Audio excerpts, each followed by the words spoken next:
رات آدھی سے زیادہ بیت چکی تھی اور یہ ایک مکان کا چھت تھا جہاں پر میں اس وقت موجود تھی۔ میں نے ایک ٹراؤزر کے اوپر ٹی شرٹ پہن رکھی تھی تاکہ میں آسانی کے ساتھ دیوار پھلانگ سکوں اور آسانی کے ساتھ دوسری طرف جا سکوں۔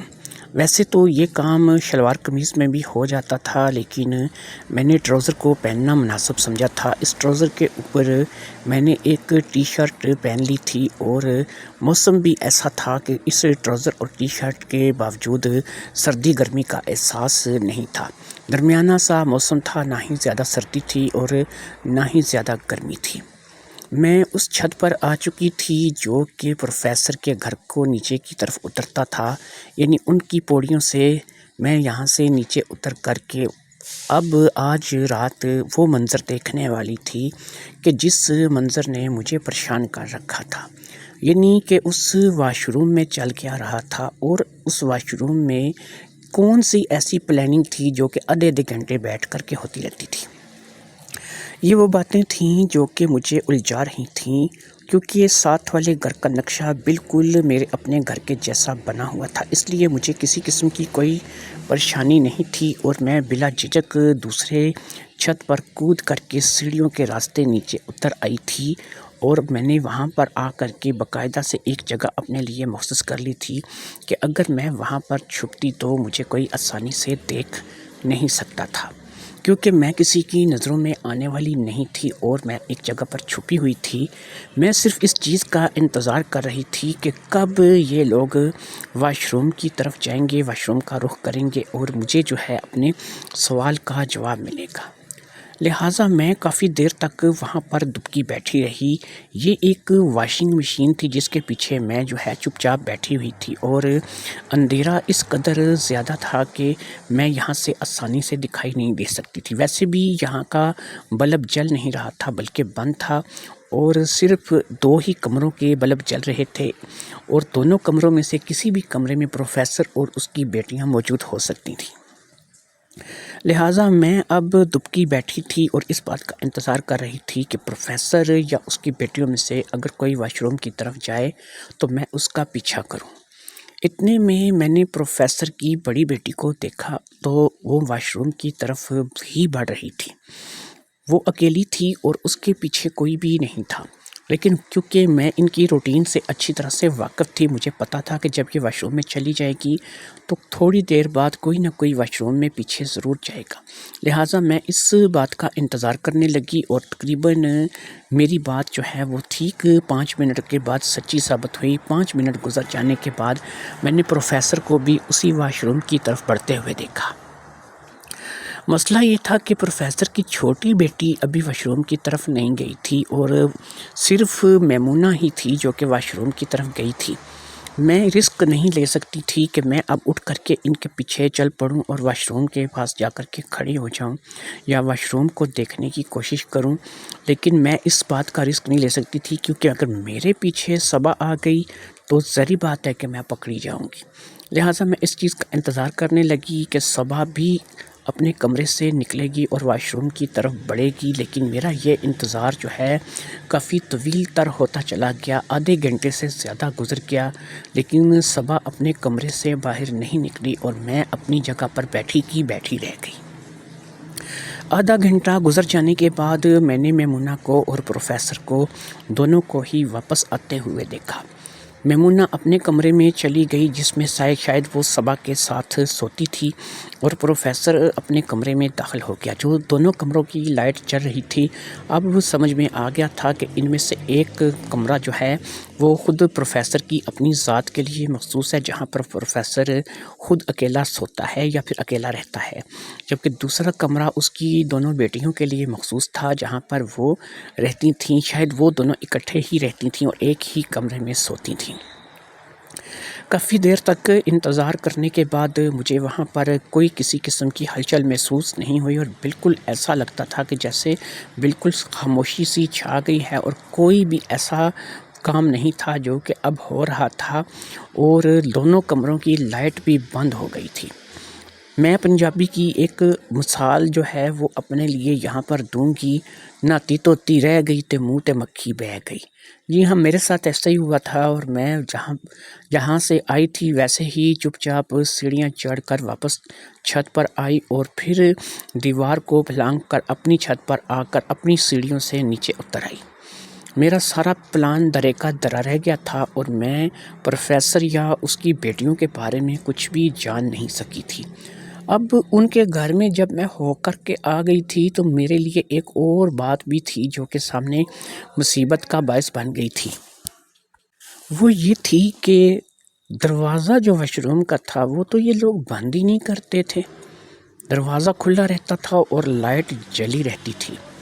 ایسے میں اگر واش روم کی طرف دیکھوں گی تو ظاہری بات ہے کہ میں کسی جگہ صحیح طریقے سے اپنے آپ کو چھپا نہیں پاؤں گی، کیونکہ واش روم بنا ہی ایک ایسی جگہ پر تھا کہ جہاں پر کوئی بندہ چھپ نہیں سکتا تھا۔ اگر واش روم کے سامنے دیکھنا ہے اور واش روم کی طرف دیکھنا ہے اور ایسا دیکھنا ہے کہ واش روم میں کیا ہو رہا ہے، تو اس کے لیے ضروری تھا کہ میں واش روم میں خود داخل ہو کر سارا منظر دیکھ سکتی تھی، اور جب تک میں واش روم کے باہر رہتی مجھے اندر کا کچھ بھی دکھائی نہیں دیتا۔ اگر دیکھنے کے لیے سامنے آتی تو مجھے میری جو ہے مصیبت آتی ہوئی نظر آ رہی تھی، یعنی کہ میں وہاں پر پھنس بھی سکتی تھی، پروفیسر کی نظروں میں بھی آ سکتی تھی، اور میمونہ یا صبا دونوں میں سے جو بھی ہوتی اس کی نظر میں بھی آ سکتی تھی۔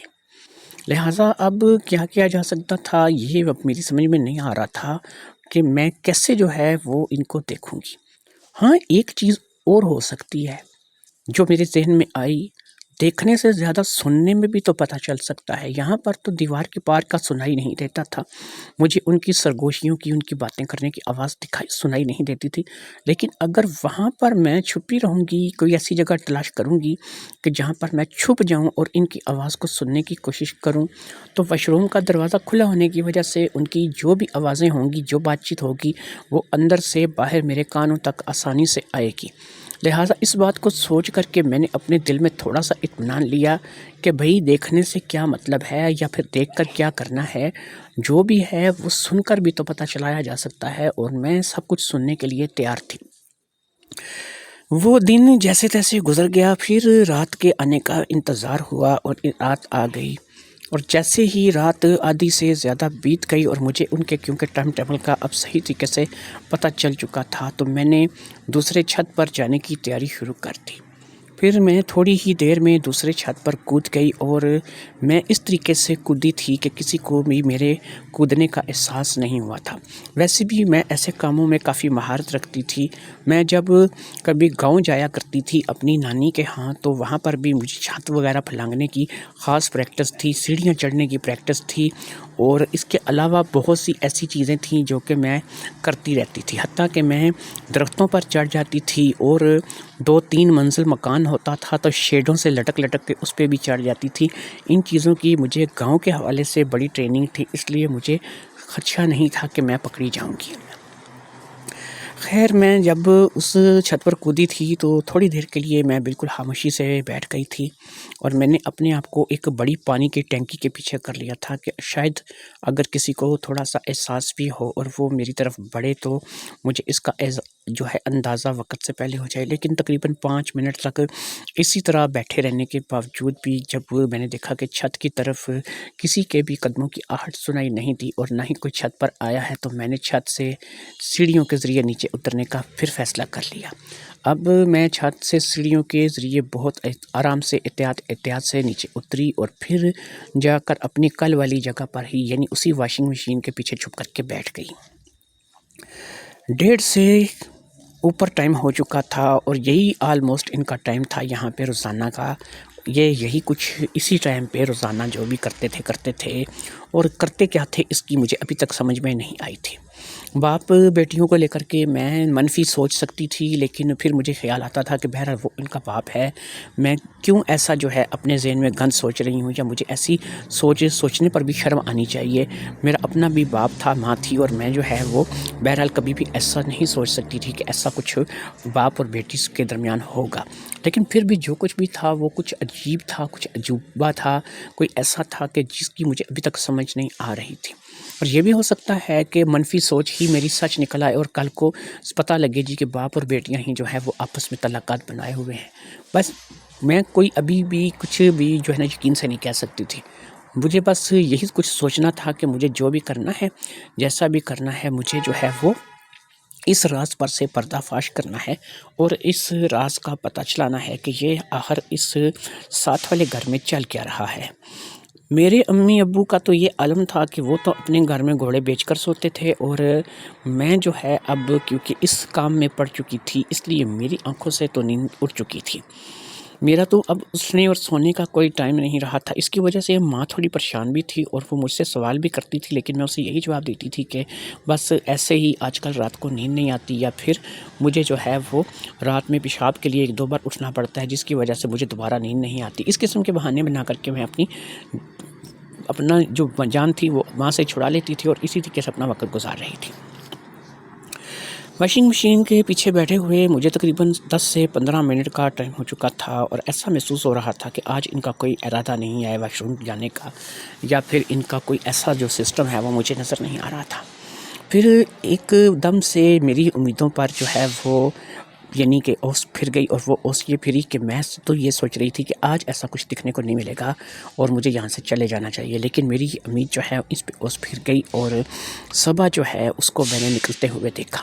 وہ جو ہے وہ اپنے کمرے سے نکلی تھی. اس نے سلوار قمیض پہن رکھی تھی، تقریباً سلیٹی رنگ کی سلوار قمیض تھی، جو کہ اس اندھیرے میں مجھے ایسا ہی محسوس ہو رہا تھا کہ اس نے سلیٹی رنگ کی شلوار قمیض پہن رکھی ہے.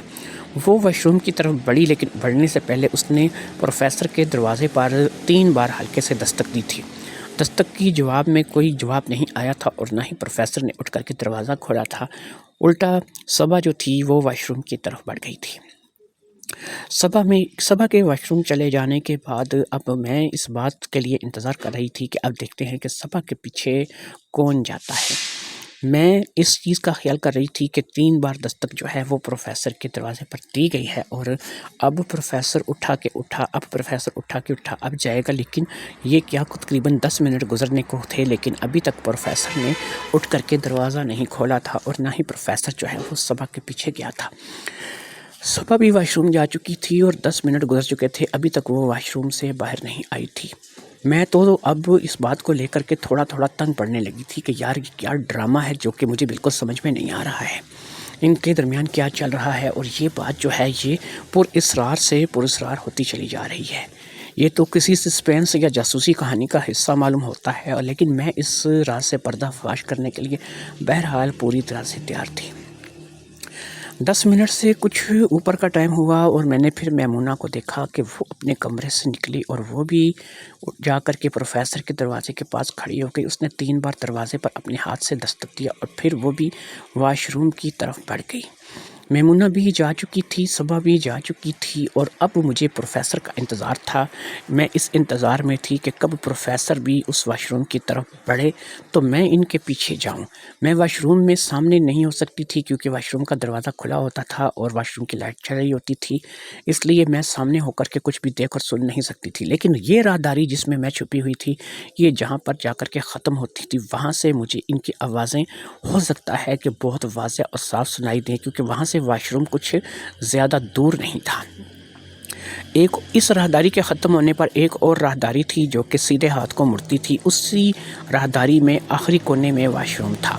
اگر میں اس راہداری میں سیدھے ہاتھ کو مڑ کے داخل ہو جاتی تو ان لوگوں کی نظروں میں آئے بغیر نہ رہ سکتی، کیونکہ وہاں پر چھپنے کے لیے کوئی بھی جگہ نہیں تھی، اور واش روم سے آوازیں سننے کے لیے مجھ سے بس اس راہداری کے آخری سرے تک جانا تھا اور وہیں پر کھڑے ہو کر کے ان کی باتیں سننی تھیں، اور ان کے قدموں کی آواز کو نوٹ کر کے یا پھر ان کے آنے سے پہلے ہی واپس اپنی جگہ پر آ کر چھپنا تھا، یا پھر مجھے جو ہے وہ سیڑھیاں چڑھ کر کے دوبارہ سے اوپر آ جانا تھا.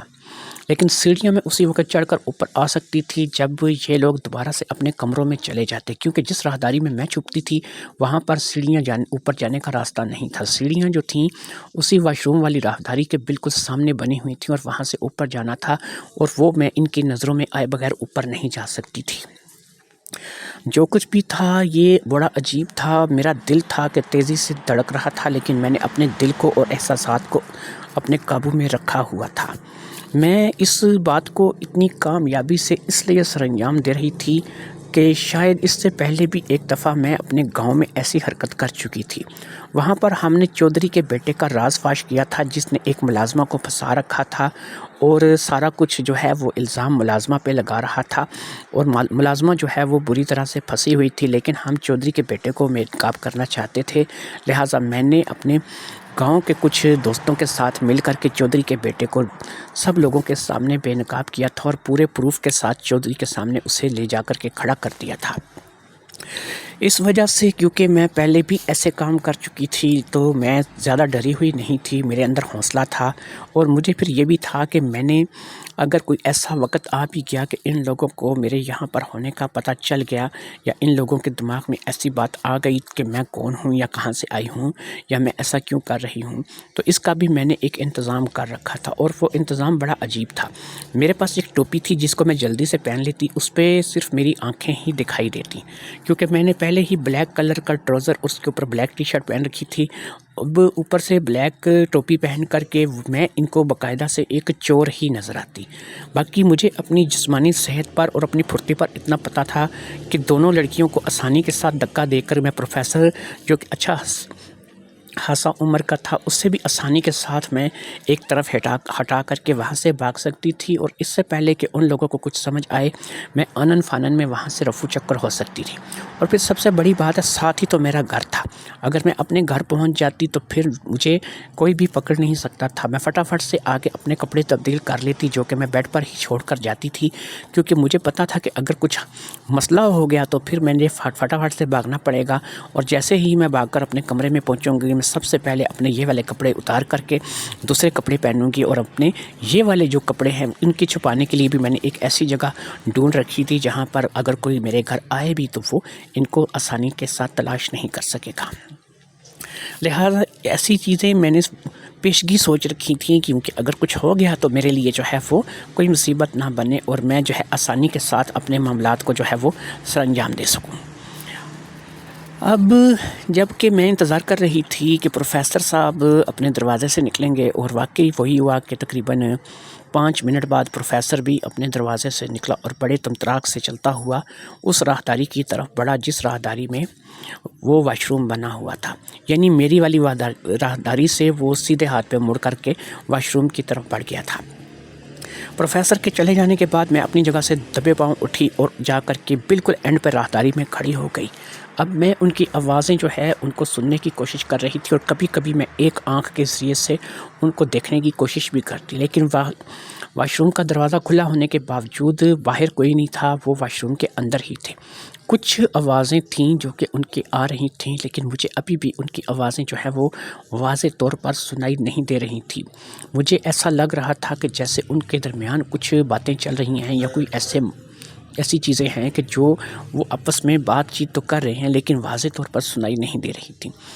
رات کی خاموشی تھی، سناٹا تھا، اور مجھے جو ہے ان آوازوں پر توجہ دینی تھی۔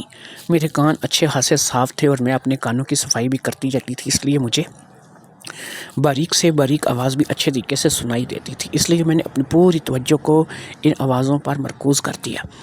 بس ایک لفظ تھا جو کہ میرے ذہن میں اٹک کر رہ گیا تھا، اور میں نے وہ لفظ جو ہے وہ پروفیسر کے منہ سے سنا تھا۔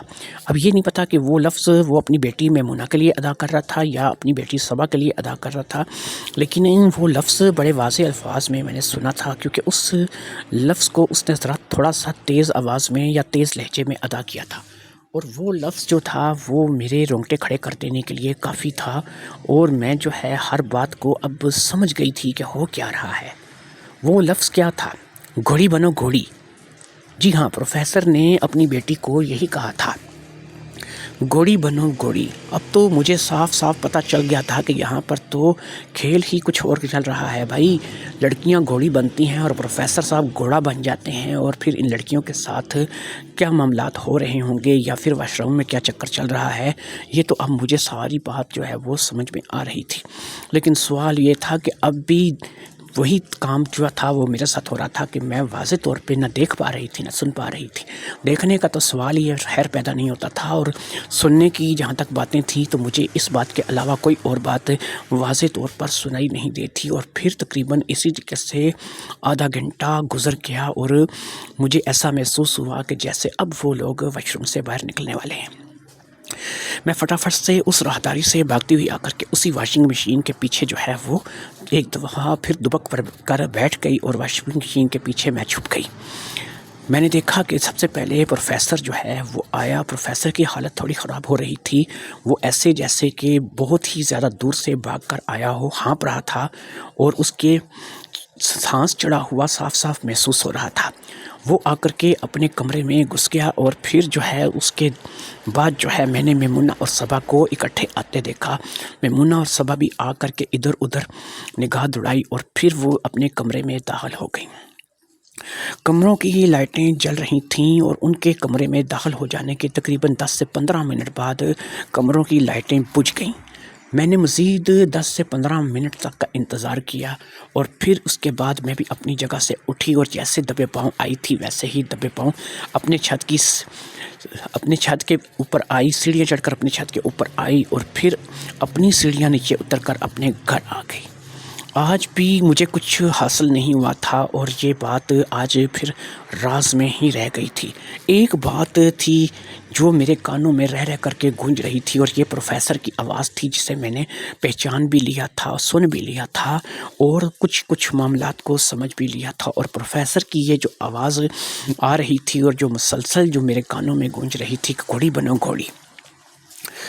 اب اتنی رات کے ایکسرسائز کا تو میں تصور نہیں کر سکتی کہ پروفیسر اپنی بیٹیوں کو واش روم میں گھس کر کے کوئی ایکسرسائز کروا رہا تھا، کوئی ایسی جسمانی کسرت کروا رہا تھا. پھر ایک ہی ایکسرسائز تھی جو کہ اس واش روم میں جا کر کے ممکن تھی اور وہ ایکسرسائز جو ہے وہ اب میری سمجھ سے باہر تھی. پھر ایک سوال میرے ذہن میں اور آ رہا تھا.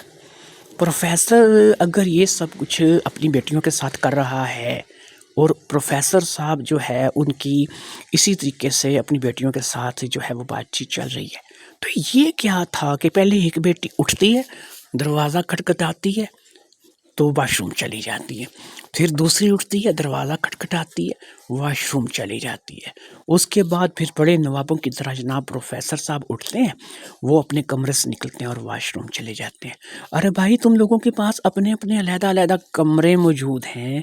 ایک کمرہ لڑکیوں کے پاس ہے جس کو لڑکیاں استعمال کر رہی ہیں، ایک کمرہ تمہارے پاس ہے جسے تم استعمال کر رہے ہو، اور پھر تمہیں کیا ضرورت ہے کہ واش روم میں جا کر آدھی رات کو یہ سب کچھ کرنے کی؟ تم سیدھا یا لڑکیوں کو اپنے کمرے میں بلا لو یا پھر تم خود لڑکیوں کے کمرے میں چلے جاؤ اور اسی طریقے سے کوئی بات چیت ہے تو تم اس کو آپس میں طے کر لو.